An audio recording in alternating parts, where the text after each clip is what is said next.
وہ لوگوں جو ایمان لے آئے ہو،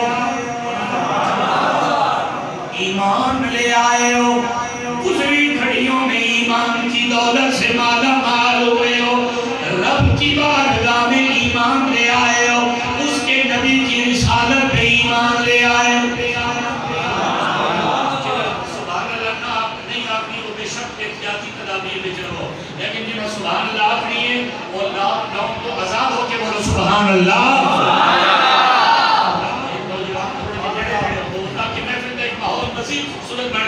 ایک باری بلند آواز نال بولو سبحان اللہ۔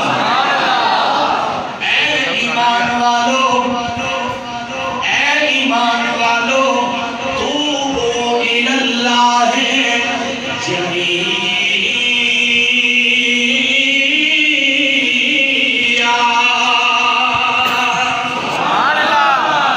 اے ایمان والو، اللہ کی بارگاہ میں توبہ کرو۔ یا اللہ کیوں توبہ کریں؟ فرمایا اس لیے توبہ کرو جو گناہوں کی طرف چلا گیا، گناہوں میں پڑ گیا، جب وہ واپس آ جائے گا، ہر بندہ جس کے گھر سے کوئی چلا جاتا ہے واپس آنے پر اسے شرمندگی اٹھانی پڑتی ہے، شرمندگی ہوتی ہے، مگر میں بے نیاز کا دروازہ وہ دروازہ ہے، جب بھی واپس آؤ گے میں رب کبھی تمہیں شرمندہ نہیں ہونے دوں گا، بلکہ تمہیں معافی کی درخواست پر معافی نامہ بھی جاری کر دوں گا، میں رب تمہارے گناہوں کو معاف فرما کے تمہیں جنت کا پروانہ عطا فرما دوں گا۔ ایک گناہ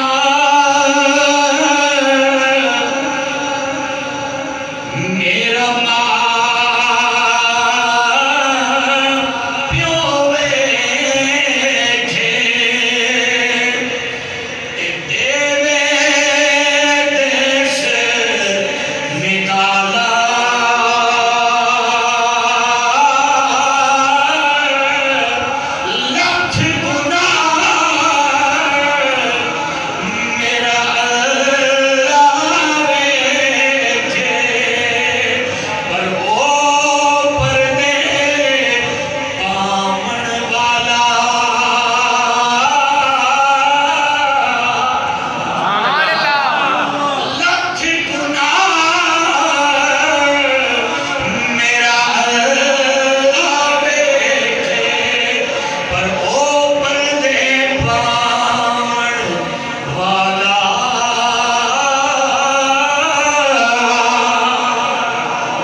ریاض الجنہ کے جو محراب شریف بنا ہوا نا اس کے ماتھے پہ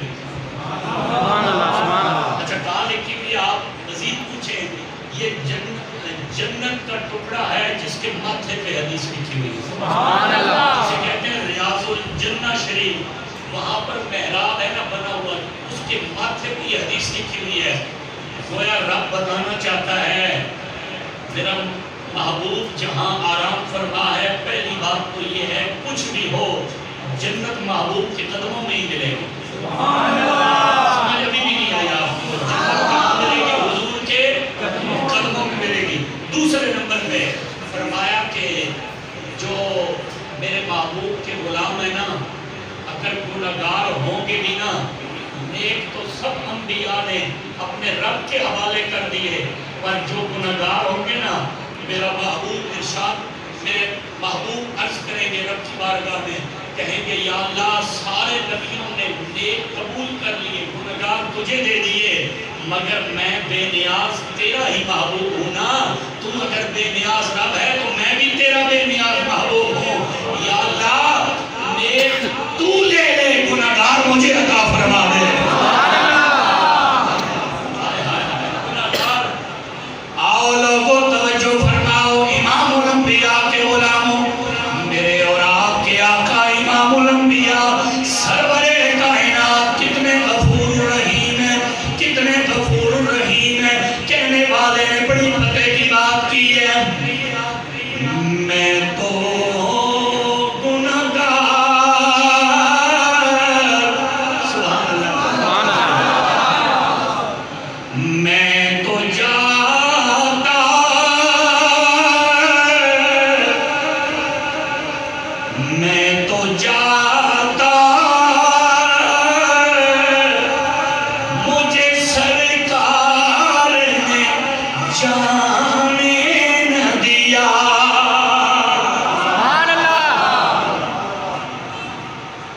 اگر جہنم واجب ہو بھی گئی نا کسی گناہگار پہ تو شاعر کہتا ہے میں گناہگاروں کی سب میں ہوں گا نا تو جہنم تو واجب ہو چکی ہوگی، ادھر سرکار کی نظر پڑے گی، پر میں تمہیں پتہ نہیں ہے یہ واسطے ہمارے لیتا رہا ہے، اب جہنم میں کیوں جائے؟ سبحان اللہ، یہ جہنم میں کیوں جائے؟ شاعر کہتا ہے اس وقت حضور میری طرف اشارہ کریں گے اور میں کہوں گا میں تو جاتا تھا مجھے سرکار نے جانے نہ دیا۔ سبحان اللہ، میرے اعمال کا بدلہ تو جہنم ہی تھا۔ سبحان اللہ، تو سبحان اللہ، آج بھی محفل ایک ہی محفل ہے جیسے سبحان اللہ آپ کی پھر ذرا بہت ہی محسوس کر رہے ہو میں ایک تقریر کر کے آیا بیٹھا۔ سبحان اللہ، قاری امین قادری صاحب کی مسجد میں بلبلہ انگیز خطاب کر کے آیا بیٹھا تو تسی ہن سبحان اللہ بولو تاکہ میں کوئی بولن دے مزید بوڑھے چھو جاؤں، بولو سبحان اللہ۔ سبحان اللہ، میرے اعمال کا بدلہ تو جہنم ہی تھا، میں تو جاتا مجھے سرکار نے جانے نہ دیا، سبحان اللہ، میں تو جاتا مجھے سرکار نے جانے نہ دیا، میں تو جاتا مجھے سرکار نے جانے۔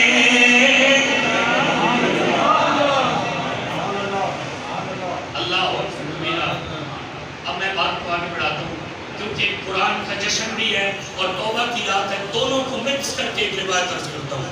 حضرت عبداللہ بن مسعود رضی اللہ تعالیٰ ایک مقام سے گزرے، مدینہ پاک کی گلی ہے، وہاں پہ اوباش نوجوان انہوں نے نا اکٹھ کیا ہوا تھا، اکٹھے بیٹھے ہوئے ہیں اور آپس میں نا باتیں کر رہے ہیں اور گانے کا ماحول بنا ہوا تھا۔ ان میں سے ایک بندہ تھا زادان بڑی صوت کے ساتھ اور بڑے لہجے کے ساتھ جناب ہونا، ایک اس نے برق ایک آلہ ہوتا ہے گانے بجانے کا، اس نے وہ ہاتھ میں لیا ہوا اور وہ بھی بجا رہا تھا اور بڑی سر اور لہجے کے ساتھ گانے گا رہا تھا۔ حضرت عبداللہ بن مسعود رضی اللہ تعالیٰ عنہ پتہ ہے کون ہے جن کو حضور نے حبر الامہ کہا میری امت کا بڑا ہوا عالم، سبحان اللہ، میری امت کا بڑا ہوا عالم، میری امت کا مضبوط عالم اور پاورفل عالم حضرت عبداللہ بن مسعود رضی اللہ تعالیٰ عنہ۔ دیکھا نہ کہنے لگے یار یہ گانے بجانے کا ماحول بنا ہوا ہے، کہنے لگے یار کاش اگر یہ بندہ اسی سر اور لے میں قرآن پڑھتا تو مزہ دوبارہ ہو جاتا۔ سبحان اللہ، اللہ اللہ قربان چلے جائیں حضرت عبداللہ بن مسعود رضی اللہ تعالیٰ عنہ نے جب یہ جملہ کہا کہنے لگے کاش اگر اسی زبان سے رب کا قرآن تلاوت کرتا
بات سنو یہ جو بندہ گزرا ہے اس کا نام کیا ہے؟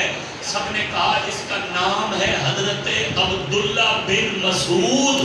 سبحان اللہ، آپ کہیں گے کہ بھئی ان کو بڑا ہوا عالم یا بہترین عالم حضور نے کیوں قرار دیا؟ جب بھی حضور کسی مجلس میں جاتے نا تو یہ حضور کے نالین اٹھا کے نا یہ اندر انہوں نے جیب سلوائی ہے. کہاں پر؟ یہ قمیض کے اندر حدیث کے جملے ہیں, اندر انہوں نے جیب کے اندر ایک یہاں ایک موبائل جیب ہوتی نا, ایک اندر والی جگہ پہ جیب ہوتی تھی, بالکل دل والی سائڈ پر,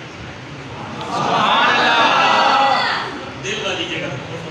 اچھا حضور کے نالین اٹھا کے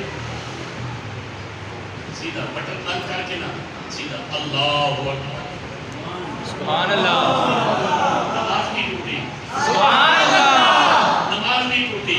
اچھا نماز مکمل کرتے, اچھا سلام پھیر کے چونکہ دعا مکمل ہوتی دوڑ کے جاتے, جوتے نکالتے.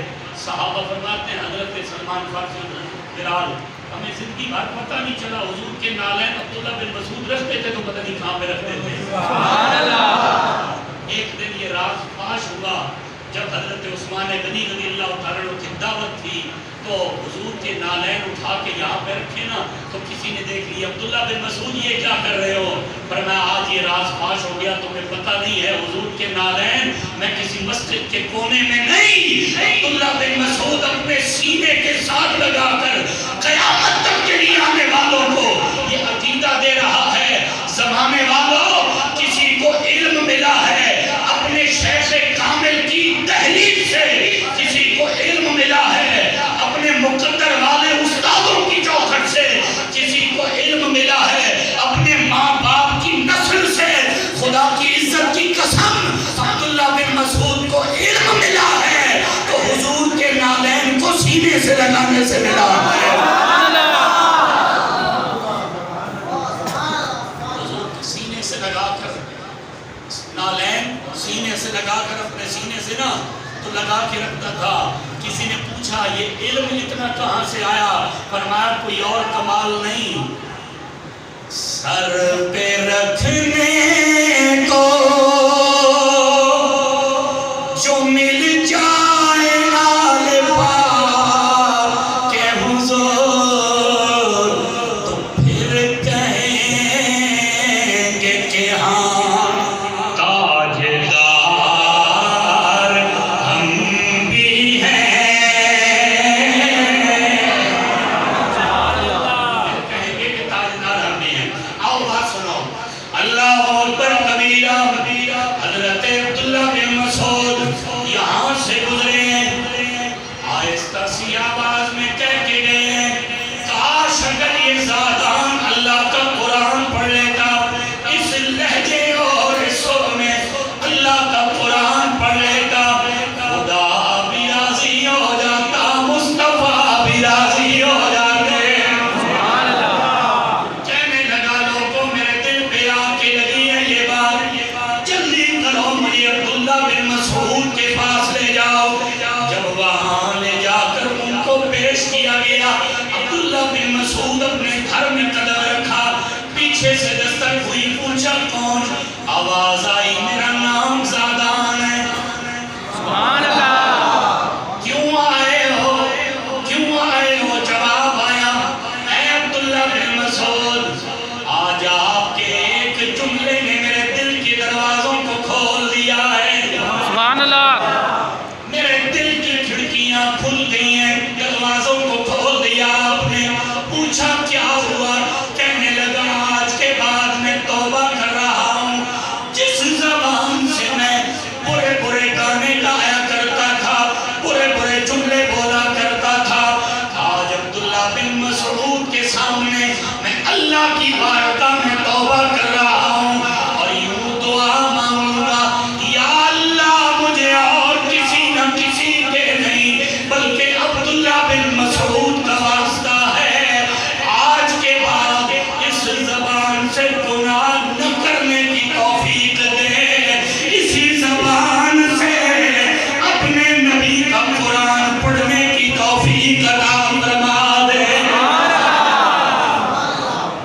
اچھا صحابہ فرماتے ہیں کہ اس کی توبہ اور قرآن کی محبت اور حضرت عبداللہ بن مسعود کی محبت, شریعت کی محبت اس قدر زیادہ ہوئی, اس نے کہا کہ اے عبداللہ بن مسعود میں آپ کے ساتھ رہنا چاہتا ہوں. ساتھ رہنا شروع ہو گئے، ساتھ رہنا شروع ہو گئے. اور محدثین فرماتے ہیں کہ ایک زمانہ آیا، کئی سال انہوں نے ان کے جوتے اٹھائے حضرت عبداللہ بن مسعود کے، ان کی خدمت کی، علم حاصل کیا. ایک وقت آیا اللہ نے حضرت عبداللہ بن مسعود کے علم کا صدقہ، ان کے ادب کا صدقہ، ان کی صحبت کا صدقہ، اللہ نے اس زادان جو گانے گایا کرتا تھا گلیوں میں، اللہ نے اسے حضور کے دین کا محدث بنا دیا تھا. مزے کی بات آپ کو عرض کروں، بنیت الطالبین کے اندر حضرت شیخ عبدالقادر جیلانی پیران پیر لکھتے ہیں، فرمایا لوگوں زادان کو عام نہ سمجھنا، عام گانے والا نوجوان. جب سے اس نے توبہ کی ہے اللہ نے اس کے دل میں ایمان کی شمع روشن کی، علم کی روشنی اس کے دل میں ہونا شروع ہوئی. پھر اس نے روایات نقل کی. حضرت عبداللہ بن مسعود سے روایتیں ملتی ہیں اور حضرت سلمان فارسی، ان دونوں سے اس نے روایتیں نقل کی اور محدثین کی لسٹ میں شامل ہو گیا ہے. اسی لیے آپ سے کھڑی نے بڑی مزے کی بات کی. رومی کشمیر فرماتے ہیں چنگے بندے دی صحبت یارو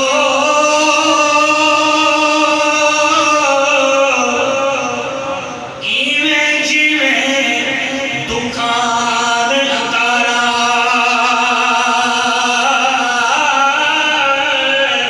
سودا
اچانک رات کا تیسرا پہر تھا، قرآن کا ایک قاری قرآن کی تلاوت کر رہا تھا. وَلَمْ يَأْنِ لِلَّذِينَ أَن تَخْشَعَ قُلُوبُهُمْ لِذِكْرِ اللَّهِ. کیا ابھی اہل ایمان پر وہ وقت نہیں آیا کہ ان کے دل اللہ کے ذکر کی طرف جھک جائیں؟ ہائے ہائے، دل پہ جاتی بات لگی، دل پہ رونا شروع ہو گئے. ساتھیوں کو بلایا، کہنے لگے یار آج کے بعد میں توبہ کر رہا ہوں. انہوں نے کہا یہ کیا بات ہوئی؟ ہمیں اس رستے پہ لگا کہ خود ہٹنا شروع ہو گئے. حسین بن ایاز کہنے لگے یار میں نے نا قرآن کی قاری کی یہ آیت سنی ہے، قرآن کا قاری بیان کر رہا ہے، تلاوت کر رہا ہے.